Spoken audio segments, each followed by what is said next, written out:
Hello everybody, it's Mickey here, Mr. India.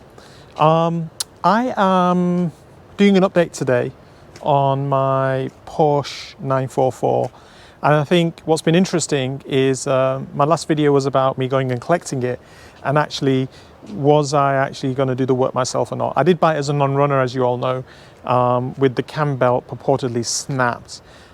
Since then I have been working on it. It's been a while, and actually, I think what's been a surprise to many of you is actually I'm doing the work myself. And I just wanted to give you an update as to where I'm up to with that work. I'm doing it from home, and I've had a lot of help from the 944 Facebook groups. You know, I'm also going to shout out to 944 Online, Ian, who's actually helped me a lot with this, a lot of advice. He's also helped me with discounts because the amount of things I needed to buy, it wasn't as simple as you know, replacing the cam belt, and it turned out to be the situation. Anyway, here's an update, and let's get on with it.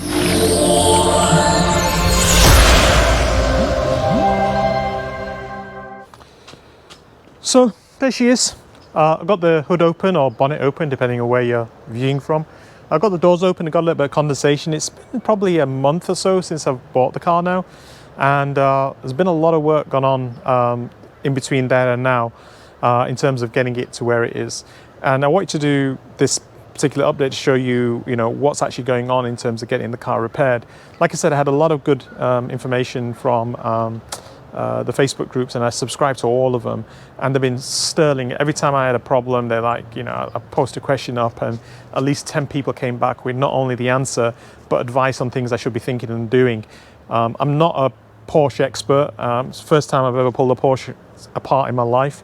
I have a bit of mechanics in my DNA a little bit, but not Porsche, mainly Mercedes, BMW is sort of my mechanical experience. Anyway, interestingly enough, so what do I start with? The car itself, you know, generally is in good condition. You know, the actual bodywork's, you know, really cool. You know, it's had a repaint. One of the things that people commented on was the condition of the paintwork. It has had a repaint, and don't want to sort of lie. You can see I've got some bits in the back. And after the repaint, there are things like the trunk latches are not in a good place. These connectors for the window heaters are not there. I mean, I think I'm missing some wire connections at the back here. I need to maybe get another strut or something with the so to connect these window heaters back up. Been pulling the latches apart down here. Well, my son's been working on these actually, and we found out, you know, these latches don't really work well. They don't keep the hood down. So these bars, these gas struts were off, and because, you know, without the latches it just keeps going up. So I put the gas struts back on, and obviously the latches don't work. So that's one thing. There are a couple of things underneath the car which are very minor. I mean, in terms of bodywork, like the trims have not been put back on after the paint job. The window screen wipers arms are not back on. Little things like that. I'm not sure if I'm going to change the window screen. You know, there's a bit of lamination there. Depends. There's some tidying up to do in terms of, and this has been a masked paint job. It's not a bad one, but they've got paint on the actual rubbers. They either need to be cleaned up. Even around here, these rubbers are actually gone. You can see here, they're actually perished, which I don't mind changing. This has been a replacement lid at the back. It's got a wiper delete. I don't see any wiring for a wiper. I got told the previous owner didn't like the high level brake light up there. The other thing I've been told, which I need to look at, is the sunroof. I think there's some issues with the gearing on the sunroof. It's not closing properly. As you can see, there's a gap here. Got to deal with that at some point, but I do have a car cover over it at night time, so it's not too bad. I don't think these things are huge. I hear that this window doesn't come down particularly well. I'm going to fix that. I've got to get this apart. In terms of the seats, the backs look okay. This is ripped, obviously. I'm going to see, because it's the stitch line here, whether I can just get the bottom seat part replaced. On the passenger side, it looks pretty okay. You know, slight rip over there in the corner. The dashboard itself, I mean, the gear stick, probably needs a new one to sort of make it proper nice. The dashboard is a bit I'm really, unhappy about, and I don't know whether to get a cap for it or, wait or get it reupholstered. Certainly Ian's telling me to take it out and get it reupholstered. Other than that, I mean, the car itself is in very, very good condition. The dashboard and the seat doesn't stop me getting it driving. I want to get it driving straight away. I want to sort of start driving it as soon as possible. That's certainly one of my goals here. So where have I been focusing my time? It's actually under the hood. And, I've taken one of the issues that we had was the cam belt had broken. And I don't know if you can see this, but let me just get down closer. The actual teeth on the cam belt had actually sheared off, as you can see. And let me turn it, go around. Quite a few teeth had sheared off. And like that. And actually, that led to bigger problems. Because if the cam belt had snapped, it probably would have caused less damage. But as a result of the teeth just shearing off and the cam belt staying on, it continued to rotate the engine out of time. So it was out of timing. And as a result, pretty much every one of my valves got bent. So let me show you that. So these are the old valves.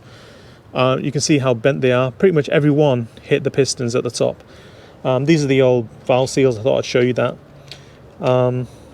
And the damage it caused. So these are, I think, inlet. Actually, some of the dirt's fallen on. I think that's an exhaust valve. I think. I can't remember now. I'm not really that clever at these things. But all these valves got bent as a result of that belt stripping off. So big lesson to be learned. Don't take a chance with these belts. It's an interference engine.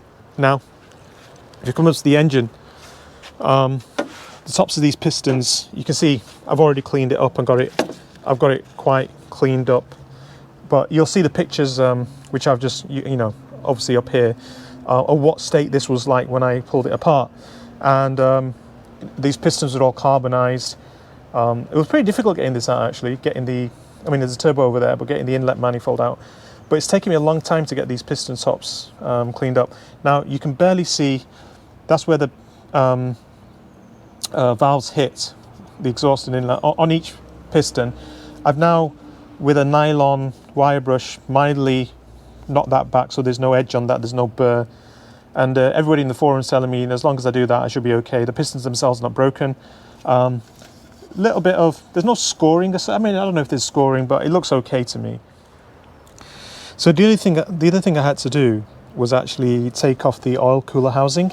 There's normally an oil filter here, an oil cooler housing, and on this particular car, the oil cooler is not inside a case. It's actually, down here next to the radiator, and we've got these oil lines which come and connect to it. And this was pretty badly leaking. I'll show you the old gasket if it's over there. And that was dripping oil everywhere. So that's had to come off. And it was in a bad state underneath. Getting the manifold off was a bit challenging. One of the things I'm going to do, there's this Venturi here, which I've been advised, to do a delete on. It's for the vacuum hoses. So I am going to replace all the vacuum lines, and get rid of the Venturi, and delete that as an option. And then replace all the vacuum lines before I put the head back on. And in fact, one of the things that came out of the information in the forums was about my oil cooler housing is the oil pressure relief valve, and I'll talk about that in a second when I get back to the table over there. I have a bit of a wiring thing going on here. Somebody's broken the plug. It's got brittle over age. These are the old vacuum hoses. It goes to the back here to the vacuum reservoir, I think. I'm going to replace that. And then the other thing that I can see that really, so obviously the water pump. I'm going to be changing the water pump. I've got this all cleaned up. Going to be changing all the idlers. I've cleaned up the power steering rack. I've actually degreased a lot of the engine from underneath. The thing that worries me a little bit is maybe, I think it's down here. Or is it down here? Yeah. Somewhere down there is the clutch slave cylinder. I'm not sure if that's working or not, or whether it looked greased up underneath the slave cylinder and the master cylinder, sorry. Well, the slave cylinder looked a bit oiled up, but I don't know whether that was just because of the sheer leaking of oil everywhere. So I'm hoping you can see I'm not skimping on anything, you know, in terms of, you know, I'm going to replace all the seals, got this all ready to go. I'm going to have all the new, I mean, this is all the new vacuum lines replaced, brand new. So, you know, I don't know if they've been done before. It's things like this which is pretty poor, if you ask me. Temporary fixes which sort of let the car down a little bit, and is obviously going to give reliability. I think I will get a new set of injectors. This is my injector wiring harness. I think I will get a new set of injectors just to sort of make the whole job nicer. I've cleaned it all up. You can have a look. You know, this is where the oil pump housing goes. This is where the water pump goes, idlers. I think the turbo looks okay. I mean, who knows? Won't know. But I mean, it was a pretty tough job getting that stuff out.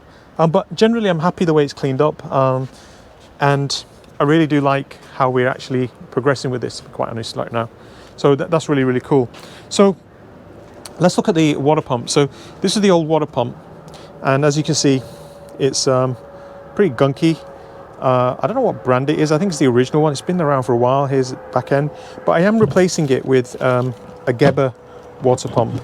And this in itself was almost $700. This is the Geber water pump, slightly nicer looking than that one. And I'm hoping that, you know, this will last for years to come. This is the new thermostat that's going to go in to replace the old thermostat there. That's pretty manky. don't even know if it works. And this is that housing goes over here. So there's a brand new water pump, the Geber water pump. These are all this is the tensioner, new idler wheels, replacing all those. New timing belt, new camshaft balance belt. A lot of hardware which I'm going to be replacing as we pull this thing back together. Here's the actual vacuum hose kits. You know, these are the hoses which, you know, I've gone with the silicone version from 944 online. I mean, it is, the Porsche version is just ridiculously expensive. I mean, this vacuum kit in itself was almost $400. I think $350 or $380. So that's pretty expensive. I'm replacing. This is the water heater mounting that goes on the side of the cylinder head. My older one's busted. Well, it's not busted. It's really rotted out. So I'm replacing that as well. These are the tensioner arms for the steering pump and the alternator underneath to tension the belts. They're brand new as well. Here's the actual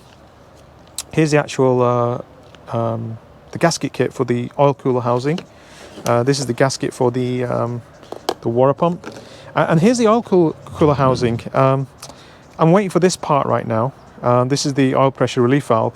I mean, this is how much I don't know about Porsche. You're supposed to have undone this and then took this out first before taking that off. I didn't, and I didn't know where it went. I had to reach out to the Porsche groups to help me find out. In the meantime, I've also found out there's a one-piece upgrade, which I've managed to find from eBay as well. Another Porsche supplier. I can't remember his name, but he was really helpful. I'll try and put his link down in the video. And he's got me a nearly new used piece. And these pressure valves, they're like $600, you know, 500 and odd bucks to replace, and can't believe how much. But I've got a nearly new one for like $200, so that's really helped out. Here's the old head gasket. You can see sort of what state it's in, and I've got a complete head gasket kit, a Victor Rhines one with all the bits, but I've already rebuilt the head. This is the head, and just to show you, let me get this down. You know, there's the actual, you know, put the new valves in, and there's actually new valves in, and I've actually put the new valve stem seals in. They've all been replaced, and then underneath you can see got the head cleaned up, and I've got all the new valves in place. I've ground them in, getting ready to go in. Camshaft looks okay. These are the cam lifters, they're all solid. This is the cam box. You know, got to replace all the seals in this as well, front and back. And that's the cam box. So as you can see, I'm actually doing quite a lot of work to this, and there's probably about, I don't know, $2,000 of parts here. And you know, with that, hopefully, you know, whoever drives this car, which is going to be me first, yeah, this is going to be a really fresh engine to be working on. So with the injectors, the spark plugs, with all this, you know, all this is going to go into that engine. I think, you know, this is going to be a cool car. I do want to get it going. I'm not sure if I'm going to track this car. I've got another project sort of in the pipeline, but I need to get this out, and I want to see. It's a stick shift, this, but I'm looking at something Japanesey next, and I'm quite liking this idea of like building these cars. Anyway, classic car, should I say? That needs to bring them back from the brink. So this is the baby. I think I'm really pleased with how it's going. I'm really pleased with the way that I'm getting far with this, and a lot of the information I'm getting from the forums has just been amazing. I've got to say thanks again to all the many people who actually help me and are helping me on the forums. This is Mickey checking out, and look out for my next update on this car, and maybe I might be able to reveal what my next project is. Thanks a lot, and speak to you soon.